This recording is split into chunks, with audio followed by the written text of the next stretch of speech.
Jeshi la polisi nchini Tanzania limetoa ufafanuzi kuhusu msururu wa taarifa zinazosambaa kwenye mitandao ya kijamii juu ya madai kuwa wanaume hupoteza sehemu za siri pindi wanapoguswa mabega na watu wasiojulikana. Taarifa hizo zimeibua hofu kubwa katika maeneo ya Tunduma, Mbeya na Dar es Salaam tangu mwanzoni mwa mwezi huu. Msemaji wa jeshi la polisi, naibu kamishina wa polisi David Misime, amesema uchunguzi wa kina uliofanywa na polisi umebaini kuwa madai hayo hayana ukweli wowote na ni uzushi unaoenezwa kwa nia ya kuleta taharuki na uvunjifu wa amani. Huku mwananchi mmoja aliyedaiwa kupoteza sehemu za siri alipofanyiwa uchunguzi, ilibainika kuwa sehemu hizo zipo na hazina tatizo lolote. Jeshi la polisi pia limesema taarifa hizo zimesababisha madhara huko Tunduma. Watu 5 wamefariki dunia baada ya kushambuliwa na wananchi wenye hasira kali wakituhumiwa kuhusika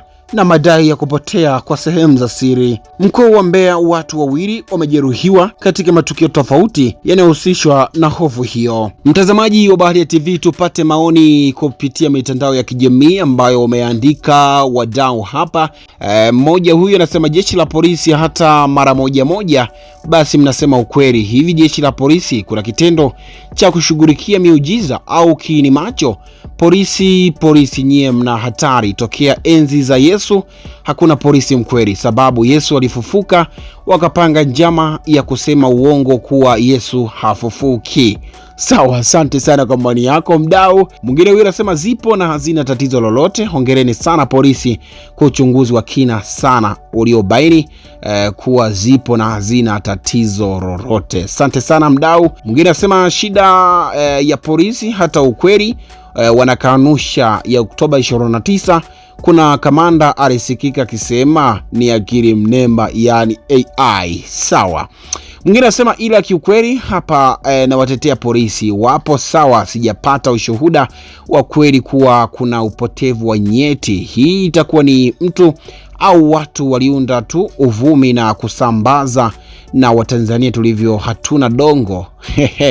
Kaweka na emoji za kucheka kweli hapa chini. Mwingine huyo anasema kijana mpole TZ kutoka Kagongwa, mtaa wa Majengo, manispaa ya Kahama, Tanzania, anasema anawakilisha vyema kabisa. Hii ndo Tanzania, tukio kutoka kwa wananchi huachwa kuaminiwa mpaka liwe kwa viongozi. Na mwingine huyu hapa anaitwa Peter Mwakapusia kutoka Mbeya, Tanzania, anasema tuko pamoja Baharia TV, asante sana kwa kutupasha habari na matukio yenye ukweli na habari za uhakika na bomba kabisa. Asante sana mdau wetu Peter Mwakapusia, miongoni pia mwa watu ambao wanatufuatilia sana kutoka hapa jijini Mbeya. Shukrani sana mdau wetu. Na malizia na ujumbe huu wa mwisho, na anasema huyu anasema walikuta sehemu zake zipo na hazina tatizo lolote. Je, walimpa cha kujaribishia ili kuonyesha kama hazina tatizo?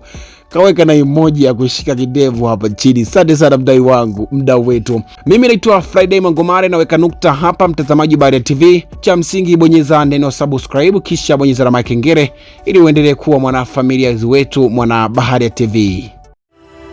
Asante kwa kuifuatilia Baharia TV. Usisahau kulike, kusubscribe, kucomment na kushare.